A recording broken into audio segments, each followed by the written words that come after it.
Glória a Deus, vocês estão lindos, parabéns. Graças a Deus pela vida das nossas crianças, né? Que dê abençoado, que elas possam continuar crescendo, frutificando, manifestando a glória de Deus, como nós somos abençoados pelas nossas crianças. Graças ao nosso Pai por isso. Eu quero convidar você a abrir sua Bíblia comigo.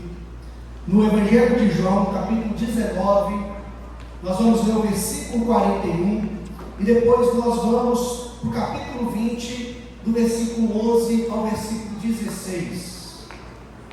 Evangelho de João, capítulo 19, versículo 41, e depois nós iremos para o capítulo 20, do versículo 11 ao versículo 16.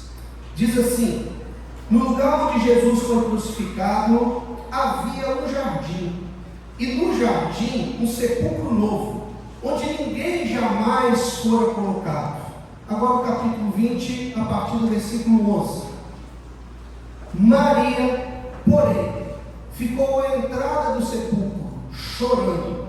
Enquanto chorava, curvou-se para olhar dentro do sepulcro, e viu dois anjos vestidos de branco, sentados onde estava o corpo de Jesus, uma cabeceira e outro aos pés. Eles lhe perguntaram: mulher, por que você está chorando? Levaram embora o meu Senhor, respondeu ela, e não sei onde o puseram. Nisso ela se voltou e viu Jesus ali, em pé, mas não reconheceu. Disse ele: mulher, por que está chorando? Quem você está procurando? Pensando que fosse o jardineiro. Pensando que fosse o jardineiro. Ela disse: se o Senhor levou embora, diga-me onde o colocou e eu o levarei. Jesus lhe disse: Maria. Então, voltando-se para ele, Maria exclamou em aramaico: Rabone, que significa mestre. Como a tua palavra, Senhor, é tremenda, como a tua palavra traz vida, traz esperança e alegria. E que nessa manhã, mais uma vez, o Senhor possa iluminar os nossos olhos e aquecer o nosso coração, para que a tua palavra possa nos transformar e gerar fruto. É o que te pedimos e te agradecemos, em nome de Jesus. Amém. Para quem não sabe, sou mineiro do norte de Minas, cidade de Bocaiúva, quase na divisa com a Bahia. E quando eu morava lá em Minas, meu pai plantou um jardim. Meu pai era um excelente jardineiro. E eu me lembro ainda criança, muitas vezes, o interfone da casa tocando. E eram pessoas que passavam na rua e ficavam encantados com as roseiras que tinha em casa e pedia: será que o senhor pode me dar uma, duas, três rosas? Encantador, irmãos, quando nós passamos por um jardim. Quem que já esteve em um belo jardim, levanta a mão? É bonito.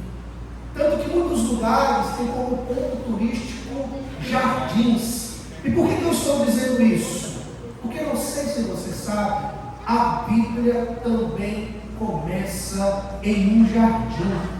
E momentos decisivos da história da redenção também acontecem em jardins. E isso não é coincidência. Deus está ensinando algo profundo. O homem perde algo muito precioso em um jardim. E Deus também começa a restaurar a vida da humanidade em outro jardim. E hoje nós vamos caminhar pelos 3 jardins da Páscoa. Um jardim de queda, um jardim de rendição e um jardim de restauração. E ao final você vai perceber que isso não é apenas uma história bíblica. Isso tem a ver com a sua vida. Isso tem a ver com a minha vida. É a nossa própria história aqui escrita. E tudo começa, meu irmão, no jardim do Éden, que foi um lugar de queda, que foi um lugar de tropeço. No Éden tudo era perfeito. Relacionamento com Deus, família, identidade definida. Não é, irmãos? Até a sogra era possível se amar, mas como Adão não tinha sogra, então ele não amava a sogra. Eu amo a minha sogra. Daqui uns dias ela estará aqui e vocês precisam dar testemunho que eu falo dela aqui, que eu a amo, graças a Deus, ainda mais por ela morar hoje, uma bênção. O homem vivia no Éden, ele não tinha crise de identidade. O homem ele tinha um propósito claro. No Éden não era preciso buscar sentido para a vida. Você já se percebeu buscando sentido para a vida? Você já se percebeu olhando para o seu coração, olhando para você e pensando, olha, eu acho que a vida é muito mais do que isso que eu estou vivendo. Às vezes parece que não há sentido daquilo que nós fazemos e na forma que estamos vivendo. No Éden não era necessário buscar sentido, porque os homens, Adão e Eva, já viviam nele. Mas o problema não começou fora, o problema começou dentro do coração humano. É no Éden, nesse lugar de prazer, que o pecado entra, que o homem e a mulher desobedecem. E o pecado não é só desobedecer uma regra, é querer viver sem dependência de Deus. O que é o pecado, Deus? O pecado não é simplesmente quebrar uma lei, porque às vezes a gente olha para o pecado apenas como se fosse um código moral quebrado. Na realidade, viver uma vida de pecado, em pecado, é escolher viver sozinho, sem depender de Deus. Quando Adão e Eva pecam, eles estão dizendo, somos nós que decidimos o que é melhor para nós. E esse é o problema da queda. Esse é o problema, porque muitos ainda estão vivendo no Éden, porque nós decidimos o que é melhor para nós. Nós queremos viver do nosso jeito. Nós queremos construir um casamento baseado na minha própria experiência apenas. Nós queremos criar relacionamentos baseado apenas na nossa vontade, na nossa forma. Viver uma vida de pecado é dizer para Deus, eu não preciso do Senhor. Isso ainda acontece no dia de hoje. Porque pessoas ainda estão vivendo como se houvesse apenas o jardim do Éden. E as consequências da queda foram tremendas. Primeiro, Adão se esconde de Deus. Quando ele ouve que Deus está se aproximando, ele se esconde, ele sente culpa, ele rompe completamente com Deus. Ruptura espiritual, Deus deixa de ser o centro da vida. Ruptura consigo mesmo. Você já sentiu medo? Já sentiu vergonha? Imagina, Adão e Eva nunca haviam sentido medo, nunca haviam sentido vergonha, e de repente uma explosão de sentimentos começa a acontecer no coração deles. O pecado sempre quebra aquilo que Deus criou para funcionar em harmonia. Será que você ainda não está vivendo no Éden? Será que você ainda não está vivendo para si mesmo? Tentando controlar a sua própria vida, fugindo de Deus. Deus tem chamado você para se aproximar, para romper com a sua vida, e você ainda continua fugindo, e o resultado é sempre o mesmo: vazio, culpa, desordem interior, porque nós somos criados para Deus, e nada fora de Deus nos completa. Sabe por que nós nos deparamos muitas vezes com esse sentimento de vazio, de culpa, de angústia? Porque a gente não olha para Deus. O que acontece se você tira um peixe da água? Ele morre instantaneamente? Não. Sei que tem pescador aqui. Quando a gente tira o peixe da água, ele vive alguns minutos. Tem peixe que vive até horas fora da água, mas ele morre. Muitas vezes nós estamos fora de Deus, Porque a gente está andando, está respirando, a gente acha que está tudo bem, mas a gente não percebe que a gente está se debatendo com um peixe que foi tirado da água. E o que a gente precisa? Voltar para a água. A gente precisa voltar para Deus, porque nada fora dele nos completa. Essa é a história do Éden, do homem fugindo, do homem caindo, do homem querendo resolver a sua própria vida, do homem querendo resolver o seu próprio coração, do homem falando para Deus: seja feita a minha vontade em detrimento da vontade do Senhor. Queridos, existe uma frase diabólica nos nossos dias. Você sabe qual é a frase mais diabólica que existe no nosso dia? Você sabe? Eu quero ser feliz. O que é isso, pastor? Esta é uma frase diabólica. Porque para a gente ser feliz, a gente decide viver do nosso jeito. Para a gente ser feliz, a gente termina casamento. Por quê? Porque o motivo da minha infelicidade é ele, é ela. Para a gente ser feliz, a gente começa a experimentar tantas sensações da vida que estão nos destruindo. E a gente quer ser feliz sem Deus. Foi o que Adão e Eva escolheram ao dizer no jardim do Éden: seja feita a minha vontade em detrimento da sua vontade. Mas há um segundo jardim, que é o jardim do Getsemane, um lugar de remissão. Em Jerusalém, próximo do templo, havia um jardim, até hoje há esse jardim, chamado Getsemane, um olival, uma plantação de azeitonas. E esse jardim era um lugar que Jesus costumava ir sempre com seus discípulos e muitas vezes sozinho para orar. E na quinta-feira que antecedeu a morte de Jesus, ele estava no jardim do Getsemane. Depois de ceiar com seus discípulos, ele vai para o Getsemane. E ali no Getsemane, a gente encontra um Cristo sabendo o que viria pela frente: sofrimento, redenção, rejeição e cruz. E Jesus, ele sente profundamente. O texto diz que tamanha era a agonia da alma de Cristo, que ele começou a transpirar sangue. E cientificamente falando, quando uma pessoa se encontra num estágio profundo de angústia e sofrimento, ela pode sim suar sangue. Isso mostra a angústia de Cristo. Ele fala para os seus discípulos: eu estou angustiado até a morte. Isso nos mostra algo poderoso. Rendição não é ausência de dor. Qual é o nosso problema? A gente acha que rendição a Deus é ausência de dor. Rendição é escolher obedecer, mesmo sentindo dor.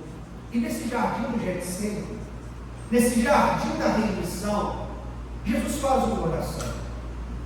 Ele estava carregando sobre si o pecado de toda a humanidade. O seu e o meu pecado estava recaindo sobre ele. O inocente pagando pela nossa culpa. E ele faz uma oração no Getsemane que é extraordinária: Pai, se possível, passa de mim esse cálice. Isso aponta para a humanidade de Cristo. Todavia ele completa: contudo, não seja como eu quero, mas como o Senhor quer. Pai, se o Senhor pode, passa de mim esse cálice, mas não seja a minha vontade, seja a tua vontade. Isso é submissão. E a gente encontra aqui um grande contraste, porque no Éden, Adão diz: é a minha vontade, é do meu jeito. No jardim do Éden, Adão fala: eu quero viver independente do Senhor. Mas no jardim do Getsemane, Jesus Cristo diz: é a tua vontade que eu quero.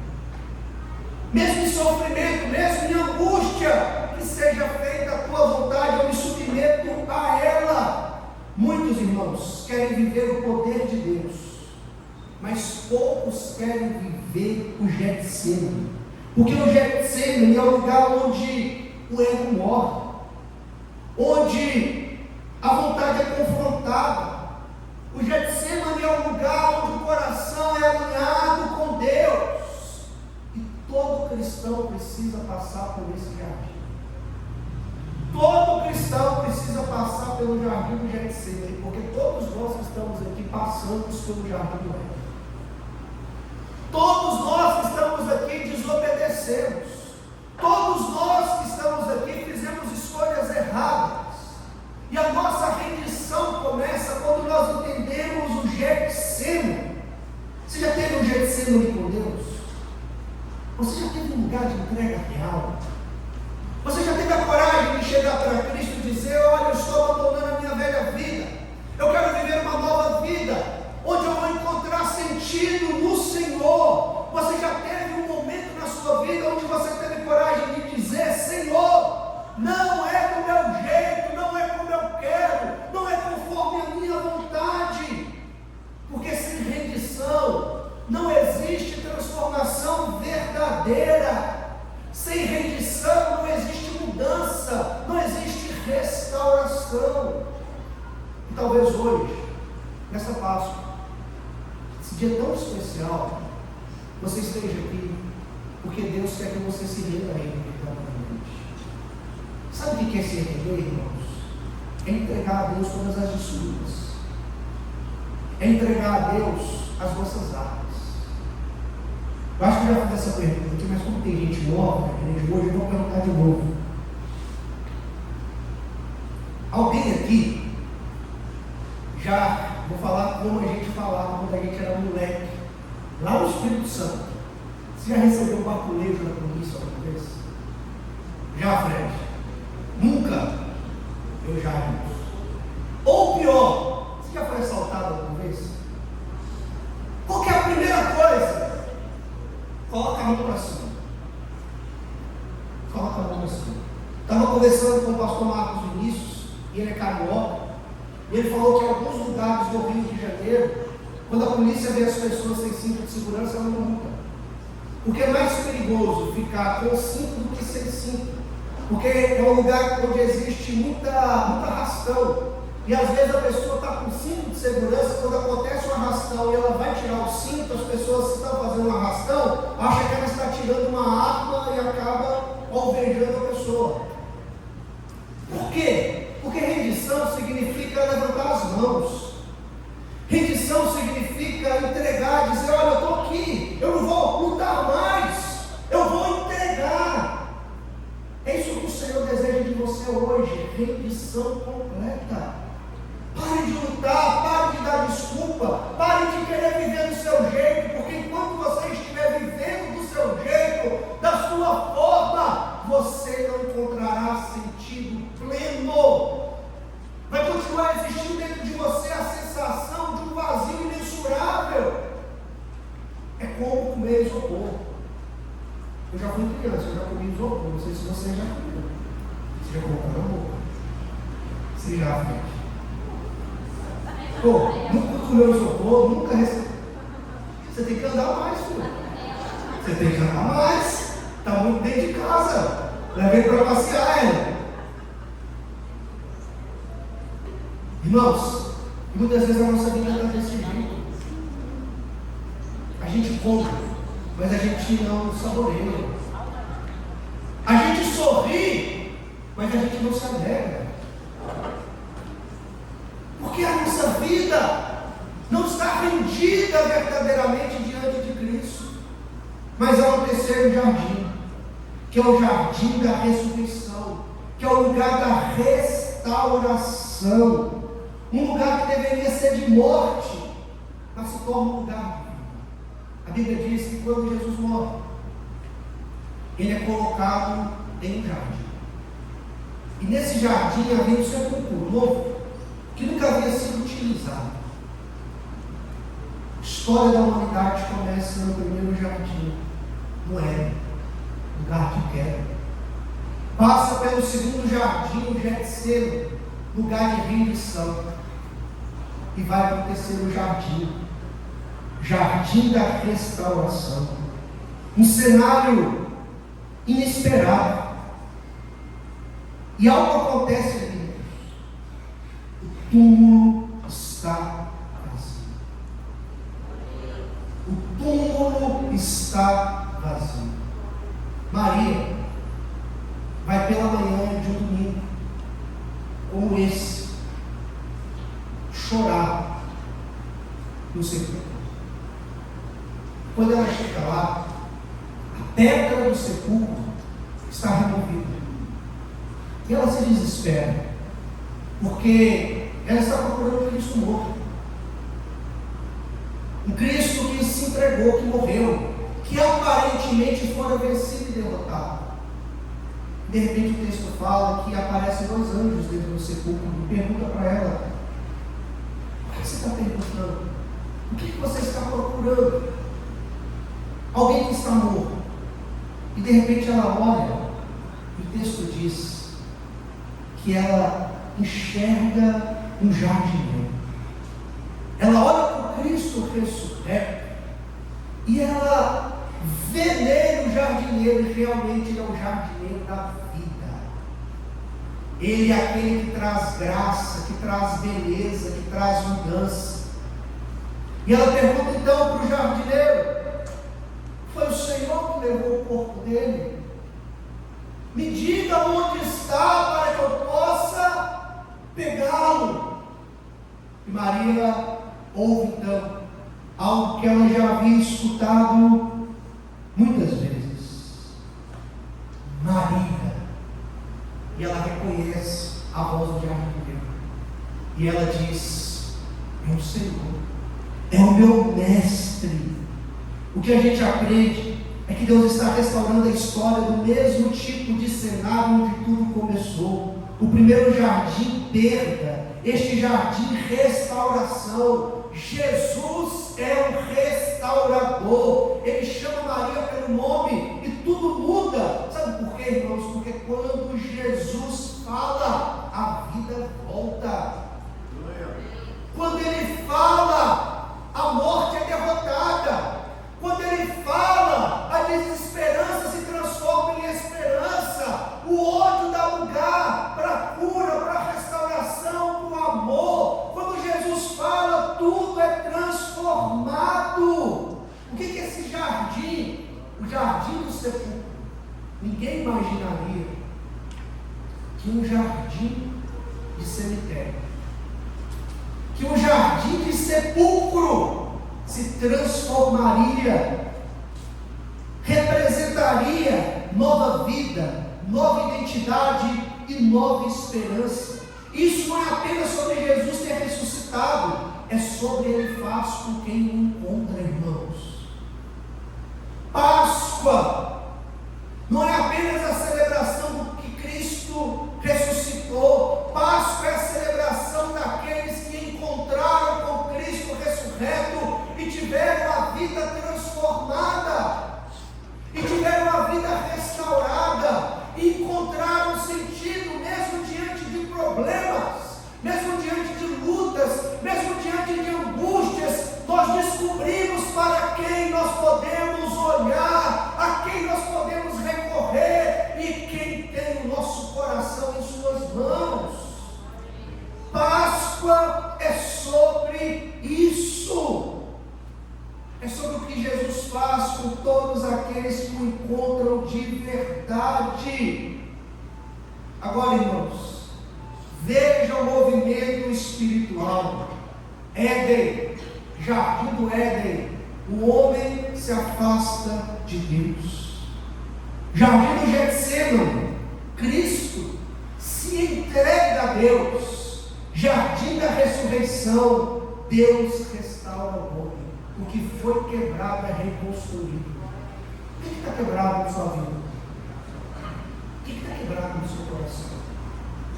Relacionamentos? Ansiedade? Depressão? O que está quebrado dentro de você?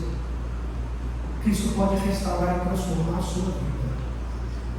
Ele é poderoso para te trazer um novo sentido. Esses 3 jardins não são apenas lugares históricos, são experiências espirituais. E todos nós, em algum momento, passamos por eles. Como eu disse, alguns ainda estão no Éden, vivendo longe de Deus, presos no pecado, tentando controlar tudo. Outros estão no Getsemane, em luta, em decisões difíceis, sendo moldados por Deus. E esse é um lugar doloroso, mas é um lugar necessário. No entanto, aqueles que estão vivendo uma restauração, estão sendo curados, transformados e vivendo uma nova realidade. Eu termino aqui. Você precisa entregar a sua vida para o verdadeiro jardineiro. Você precisa entregar o seu coração e a sua história para aquele que tem o poder de restaurar, de transformar você de dentro para fora, para aquele que pode trazer sentido para a sua vida. Jesus é o verdadeiro jardineiro. Ele ainda trabalha hoje. Um dos grandes feitos do jardineiro é que ele entra em terrenos quebrados. Antes de plantar, ele cultiva o solo, ele muda, ele traz vida, ele entra em corações feridos, histórias bagunçadas, ele entra em vida sem direção e ele planta algo novo. Nessa Páscoa que a gente celebra a ressurreição de Cristo, amém? Ele quer plantar algo novo na sua vida. Eu quero convidar você a se colocar de pé em nome de Jesus. O ego nos mostra o quanto o homem pode cair. O Getsemane mostra o quanto custa obedecer. E o jardim da ressurreição mostra o poder de Deus para restaurar. Deus está te chamando hoje para sair do jardim da queda, para você passar pelo jardim da rendição e para você viver no jardim da restauração. Deus não terminou a história, meu irmão, minha irmã, no jardim da queda. Deus não terminou a sua história, irmão. Deus não terminou a sua história ainda. Ele ainda continua construindo um jardim de restauração, um jardim de transformação. Eu quero convidar você a fechar os seus olhos nesse momento. Olha para o seu coração, olha para o seu peito. Feche os olhos em nome de Jesus. Eu quero fazer 2 apelos distintos hoje. Primeiro, talvez você esteja aqui longe de Deus e você tenha essa consciência que você está vivendo do seu jeito, que você está vivendo da sua forma, que você está vivendo os seus planos. E o Senhor está te chamando para começar tudo de novo. Ele está chamando você para sair do Éden e entrar no jardim da ressurreição. Ele quer te transformar, Ele quer te mudar. Ele quer trazer a alegria verdadeira para a sua vida. Ele quer trazer senso de completude, de mudança. Esse apelo é para você. E o segundo apelo é para você que talvez esteja vivendo o tempo de Getsemane, o tempo de entrega, aquele tempo que dói. Getsemane é um jardim de azeitonas. A azeitona, dela se faz o azeite. Para que isso aconteça, ela precisa ser prensada, amassada. Talvez o Senhor esteja te amassando, te prensando. Ele quer extrair de você um azeite puro, delicioso. Persevere, obedeça. Para você que deseja hoje se render e dizer: Jesus, a minha vida é sua. Eu entrego a minha vida para o Senhor. Eu te reconheço como o meu jardineiro, como o Senhor da minha vida e da minha história. E para você que deseja perseverar, sabe por quê? Porque o jardim da ressurreição é logo ali. Eu quero convidar você a colocar a mão no seu coração. Eu quero orar por você nessa manhã. Senhor, muito obrigado, Tu és o jardineiro da vida. Tu és o jardineiro do nosso coração e da nossa história. E nós queremos nos colocar diante da Tua presença e Te agradecer. Porque hoje não é apenas a celebração, em primeiro lugar, da Tua ressurreição da Páscoa. É a celebração porque nós passamos também pelo jardim da ressurreição. É a celebração porque nós também entramos na Sua presença. Que a Tua graça, que o Teu poder possa alcançar corações aqui hoje quebrados, amargurados, feridos. Que o Senhor possa trazer sentido, alegria, mudança, restauração. Que todo espírito contrário ao Teu seja repreendido em nome de Jesus. Que a Tua glória possa se manifestar. Que onde há trevas, que a luz do Senhor possa brilhar. Que a Tua presença possa nos dar força, para que no jardim da prensa, do Getsemane, nós continuemos, ó Pai, a caminhar com a Sua presença em rendição. E que todos nós possamos experimentar o poder da Tua ressurreição em nossas vidas, ó Pai. Obrigado porque o Senhor ressuscitou.